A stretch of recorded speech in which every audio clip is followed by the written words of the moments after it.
Hey everyone, welcome to another episode of the Founders Craft Podcast. I'm your host, Mike Gonzalez, and joining me today is my good friend Shawn Lemon from the Digital Organizer. Yeah. And today we're actually going to talk about some very tangible things that you can actually implement inside of your business today. How many of you have ever struggled with having over 3,000 unread messages in your inbox?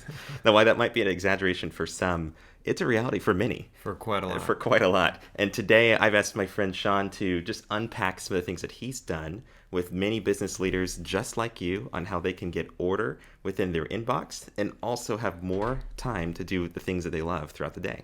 So Shawn, welcome to the show. Thank you. And I want to just talk a little bit about some of the things that you've seen. Now, you work with a lot of business leaders who run organizations of many different sizes, and I imagine they use email throughout the regular course of their business. Everybody uses right? email. And so one of the things that I wanted to really unpack in this episode is really just talk about how we can take back control of our inbox, right? Yeah. Because very often people might send an email. For example, I know within my own company, I'll get an email at sometimes an ungodly hour of the night, and sometimes it's in the morning, especially when I work with a remote team across time zones. Yeah. And there sometimes isn't necessarily a system or a way to determine what messages I should respond to and what messages I should ignore, frankly. Right. Yeah, totally. And what happens is when we get into this cycle of running our business, living our lives, sometimes our inbox can go wild, right? And then Absolutely. it's Monday morning, we sit down at our desk and we see, 800 unread messages, and then we just don't know what to do, right? It's like, do you dive into that and get lost in email world, or do you abandon email and you're putting out other fires in the meantime? Exactly. And with a large number like that, you don't know, frankly, what all is in there, Right. and what should be prioritized, and do you remember if things are taken care of and things like that. So that's why so many people try and use the inbox zero system to stay on top of email. And in some ways, that's I think most people don't feel that that's feasible for them, Right. but it really is. There's so many things that we can do, and part of my process is, to an extent, declaring email bankruptcy, and that you can move everything out of your inbox. We're not deleting it. Right. Yeah, I'm not going to delete all of your email or anything like Yeah. that, but we move it out so that we kind of clear the slate, give you a certain amount of mail to actually go through that you can handle, and of course everything is still searchable. Yeah. So when it comes to, let's say you are an entrepreneur, you wear multiple hats within your company, and let's say right now you are the only person that actually has access to your inbox. Right. I know recently you made a transition to That's where right. you've delegated access to your inbox. Yes. What did that look like for you? And tell me about that process. Yeah, so I had already done a lot of work in my email to make sure that my emails were filtered so that the good stuff goes into my inbox and everything else goes into a series of folders. I can get into that more. But yeah, I hired an assistant and delegated my email to her. So at first, we were both getting in that inbox and going back and forth. But that was difficult because she didn't have complete ownership. Right. And so I might mark something as read, or she does, something didn't get responded to. So that caused a bit of an issue. Yeah. And so when delegating your email, I found that it's really important to give total ownership of that. So I created a private inbox for myself that I don't give out except in special scenarios. Yeah. And so my assistant checks that email account, and she goes through, and anything that she can respond to, which frankly is like 95%, she can take care of it. And there are certain things that I need to be made aware of, or that I need to respond to personally, or she needs input from me in order to make the right decision or respond correctly. And so she shares that email with me. And so right now we're using an app called Spark, and so she can share that email, or we may this is a little more advanced, but we're actually putting it in Asana as a ticket so that I can respond to it there. But for just kind of real low tech, you can have your private inbox, your assistant can have your private inbox and your public inbox in the mail app that she's using. And she just drags the messages that you need to see into your private inbox. That's excellent. And so it's amazing, because then you get to take off that fireman hat. Someone else is fielding all that stuff, lining it up. They know what how you want to work, what your schedule looks like, and they can protect your time so that you don't just go into that fireman mode and go do something that you really shouldn't be doing. You're doing urgent instead of important. Exactly. And so that's a huge part of it, is creating that private email address. That's huge, because one of the things that I still have not yet done is delegate my own inbox, right? Yeah. So I showed you a couple of minutes ago, I have 800 unread messages on my device right now. Yeah. Now, part of that is because I have multiple email accounts from different companies I run. But even with that, what you described, having this private inbox and then also having a delegated inbox, really is a game changer, because now it allows you to really focus on the things that you need to do that's going to move your needle forward in that day. Yeah. Now, you were fortunate enough to obviously identify the right person to work in that administrative role, Right. and we can talk about that in another episode. But I want to dive into that process of how did you go through identifying what elements that you felt comfortable delegating to someone who's now managing your inbox. Sure. And then also what allowed her to now understand, like, this is a priority for Shawn. Let me forward this to him. This is more of a distraction. Let me take this off of his plate. So help me understand that system that you've established to implement that. So when we first started, we erred on the side of oversharing, and so to make sure that things weren't missed.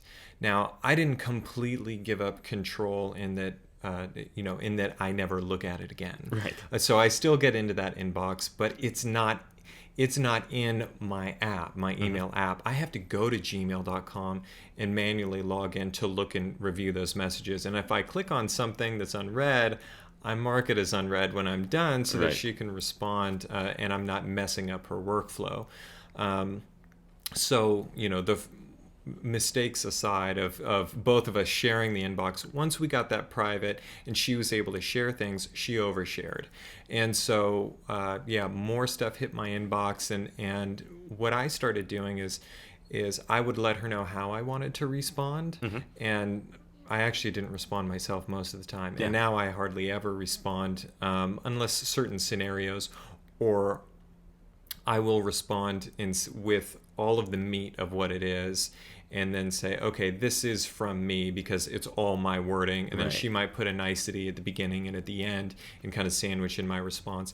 And at that point, she has permission to send from herself. So, a lot of my financial stuff was coming in there. My bookkeepers, my financial advisor, my wife, and a few other people, they have that private inbox so that can bypass and we can keep that out. But no, she still has access to some sensitive stuff that still comes into the inbox. And, part of the hiring process is making sure that you hire someone that you can trust. Yes. Yeah. And then it's, signing all this stuff and that, you can trust to be able to do that. What would be some, if there were 5 things that the listener today could basically identify as these components are the messages or the types of information that I'm going to delegate to my external inbox? What would you say those things are? Oh, I would say scheduling. Yeah. So that's by far, that was the big reason why I wanted to delegate my inbox in the first place, was the scheduling. And second to that was I was always seeing somebody's pressing urgent need in my inbox, which I often allowed to derail me from the things that were important. So it's being able to have someone in that first line of defense for someone else's emergency that may not be mine. Yeah. And then the other thing would be scheduling, because it goes back and forth, and until you take it off your plate, you don't realize how much you're really communicating. Oh yeah. And so much of it, someone will email in, they'll say, hey, what's going on? This is great. Say something personal, ask a question, ask me how things are going, whatever, kind of the whole deal. Yeah. Often I would see the question and respond to the question and not the full and email. Skip everything else, And then I would go back to the next one, and then I would go back and then overdo it for the next one. I spent a ton of time in email, just responding to niceties, responding to questions, and trying to respond actually to questions that should have been a phone call or should have been an appointment.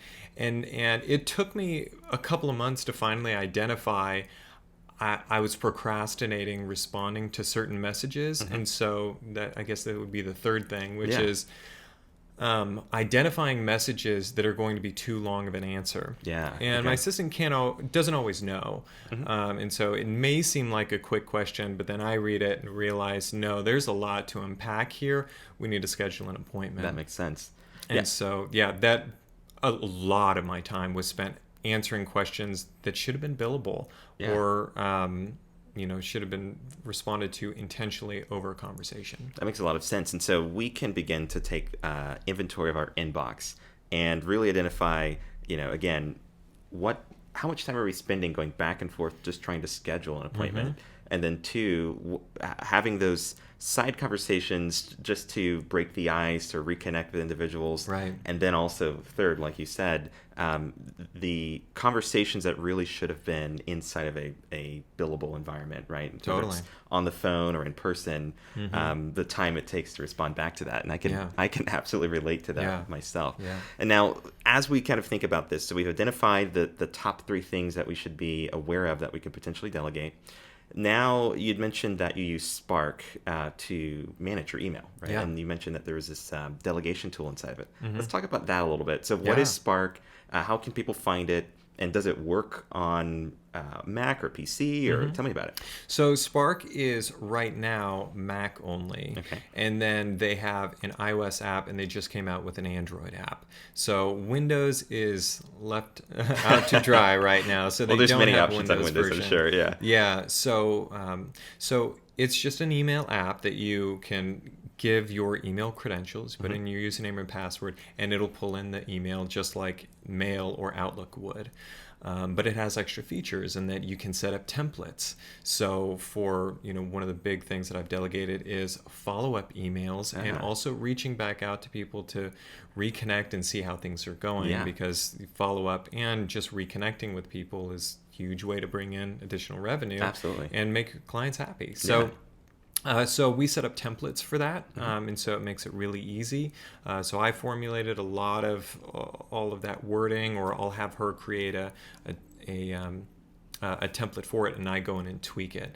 Another thing that you can do in Spark is you can tell it you want to send an email later. So if you happen to be on a flight, or you happen to be checking mail at night, or you're traveling in Europe, and so you want to make sure that it hits their inbox at 9 a.m., you can schedule that email. That's great. You can also set an alert if someone hasn't responded within a certain time frame that you set. So it makes you a master of follow-up to make sure that, hey, like, we've got this going on. I need a response by 5 p.m. on Friday, and 3 p.m. on Friday it rolls around. You're like, I haven't got anything from this inbox. It's time to call them or email or, things like that. So that's huge. And we actually will schedule follow-up emails the day of. We'll write a follow-up email the day of an appointment and schedule it to go out later. That's excellent. So no, I love that, because I use Apple Mail, and so it's built into the operating system. It works, but Apple Mail sometimes can be a flood of information, right? And I had a chance to look at Spark and notice that it does separate messages from individuals versus newsletters versus alerts. It can do that. So it really does help you focus on the things that really move your needle forward. Yeah, it can do that. I'm not using that smart inbox because I use SaneBox, which is another service we'll talk to a little bit later. But it's a pretty sweet feature. But I didn't really answer your question, which is how you use it for delegating. I got into some of my other favorite features first. But so the delegation works this way. So my assistant does not have access to my private account. So it's only set up in mine. And so she has my public account, she has her accounts and things like that. And so when she checks an email that I need to respond to, or she needs my input from, there's a feature in the top right-hand corner that you can click on and share an email with someone. And so when she shares it with me, it pops into my inbox, and below that message, it says, Jeanette shared this message with you. Yeah. And there's a comment box underneath. And so she may type in there. So it's kind of like Slack, or you put in text messages underneath email. So we can discuss the email without emailing. I love that. Yeah. So we don't have forwards, we don't have replies, because as you know, if you forward an email to someone else to get their input, and then you're going to go back to the client, you've got to clean up that email. Otherwise, and they make sure see it. you don't have all that other junk in there. Exactly. So Spark keeps it completely separate. That's incredible. So it's features that are only there in Spark. And so when you share an email with another account, it actually isn't in Gmail. So if I go to gmail.com and check into my private account, I won't see those shared emails. That makes sense. Yeah. Because sharing is only a feature in Spark. The commenting is only a feature of Spark. And so all of that happens in there. And that's on your iPhone and everything else. So they all sync together. And there is actually a tool in there to hit delegate. And so you can delegate it to someone. You can give them a due date and things like that. Yeah. And so that's a great feature in a team environment. For the particular workflow that I use, it's not necessary, because if it's in my inbox, it's delegated to me. Exactly. So I need to do something with it. So I am totally responsible for my inbox, and she's totally responsible for the other one. That's great. Now, some of the people who are listening right now might think, well, I'm not as tech savvy, so I don't know if I can set up Spark right now. And frankly, I don't even have an assistant. So, where do I get started? And what would you say is that first step that people should begin to think about now that they are aware that you can have control of your inbox? Yeah. But what would be that first step to kind of prepare for that? So I would say the first step to prepare for delegating your email, or really just getting control of it, is number one, starting with a service called Unroll Me. So you go to unroll.me, you log into your email address, and that will show you all of your subscriptions. Nice. And so here come 100. I had someone who had 800 subscriptions. Oh my gosh. Yeah. Insane. So imagine how much of her email, like, she's having to go treasure hunting for the good stuff. So that's the first line of defense, and it's remove all those subscriptions that you don't need. And if you want to continue using Unroll.me, which I don't, I disconnected it and switched to SaneBox next. But if you want to continue to use it, it has a feature called the Roll Up. And so it'll show you a digest of all of those newsletters you actually want to see. Very nice. Yeah. So that's an interesting thing to go about it. So that's the starting place, and that's all of your low-hanging fruit. Yeah. So step 2 is going to be to sign up for SaneBox. So you can go to sanebox.com, or if you want to use my affiliate site, it's thedigitalorganizer.com/SaneBox. Yep. But so you connect your account, and it does filtering. So it looks at who your emails are from and what the subject line is, and it makes a determination of whether it should go in the inbox later, or they have other features that you can turn on. Yeah. I'm only using the inbox, the later folder, and then I have some custom training folders set up. Nice. So there are 3 levels of filtering. There's a strict, moderate, and loose filtering. So I have mine on the loose filtering, which when you do the setup, it asks you, do you receive emails from people, from strangers that you need to check? Right. So they make sure that new people always hit your inbox. So that's how I have it set, since I have new leads coming in. So I've got that going. And so what it does is it takes a look at who the email is from, what that subject is, and so it either puts it in later or it puts it in the inbox. Nice. And so by doing that, you're automatically pulling out scheduling update reminders if you don't want them to go there, newsletters, updates, purchases, and receipts, and things like that. They all just go to another folder. It's called Later. Nice. That are not time sensitive. Yeah. So only the good stuff hits your inbox. So if you're going to keep your notifications turned on, you get way, way less dinging. And so you actually know what's going on. And so I check my Later folder at most a couple times a day. At minimum, at this point, I've got it filtering pretty well. I've got it dialed in. So it might be a couple, 3 days before I actually check that Later folder. And what's cool about it is there may be a ton of emails, but all I'm doing is I'm scanning. Yeah. Anything good in here? Do I want to read this? Oh, I'll read this newsletter. Or oh, this receipt should have gone into my financial and shipping alerts instead of the later folder. But yeah.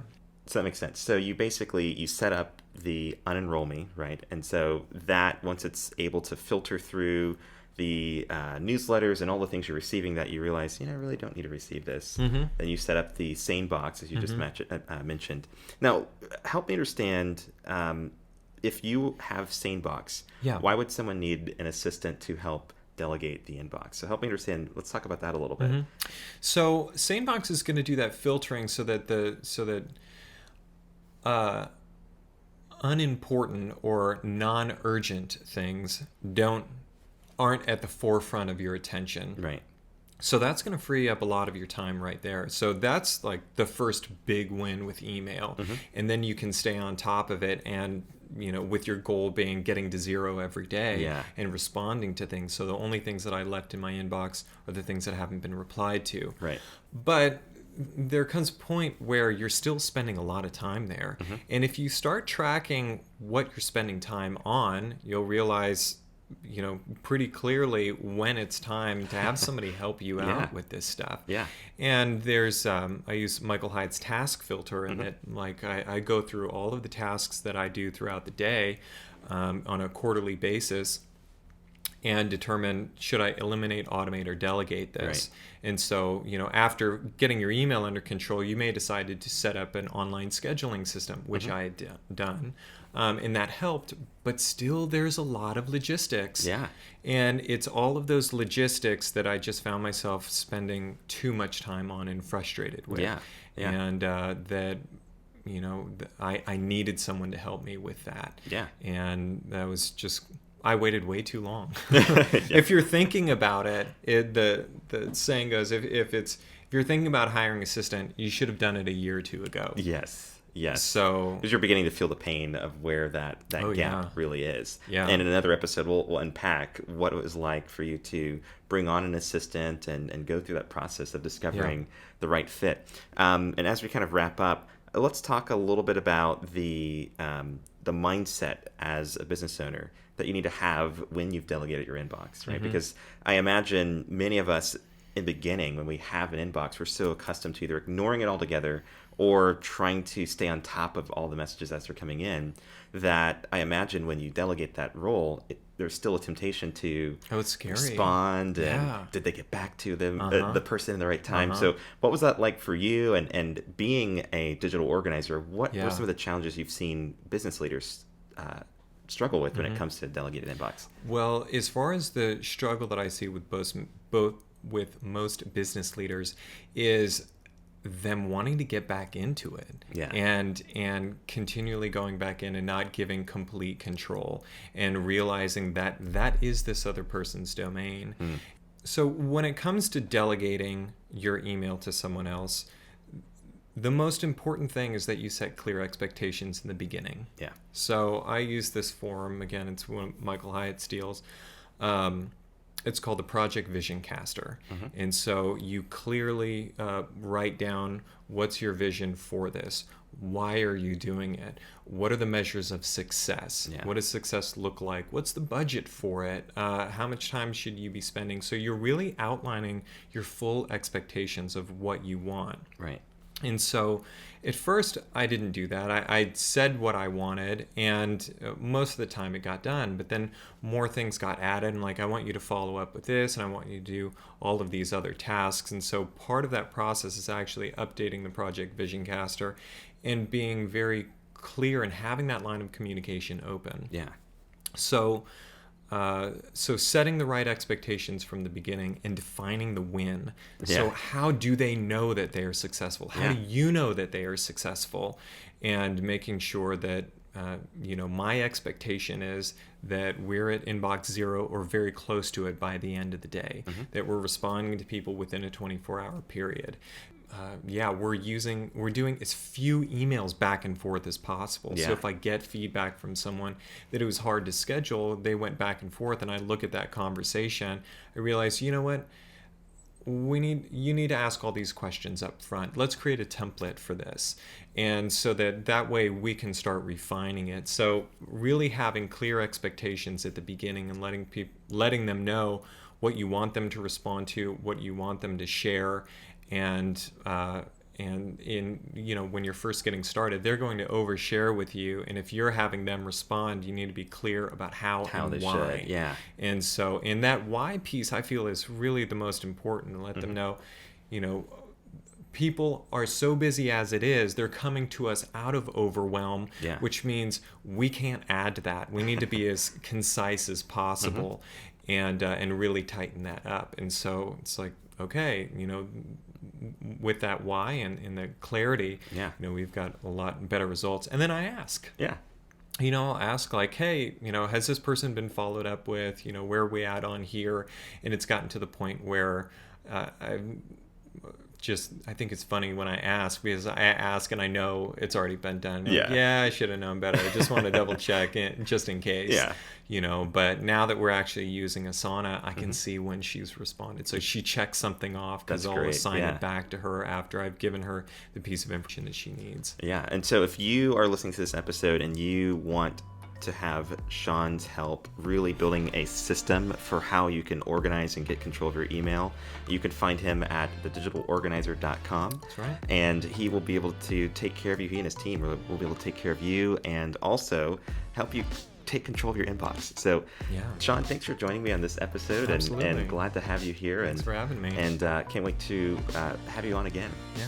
All right. Me too. Thanks.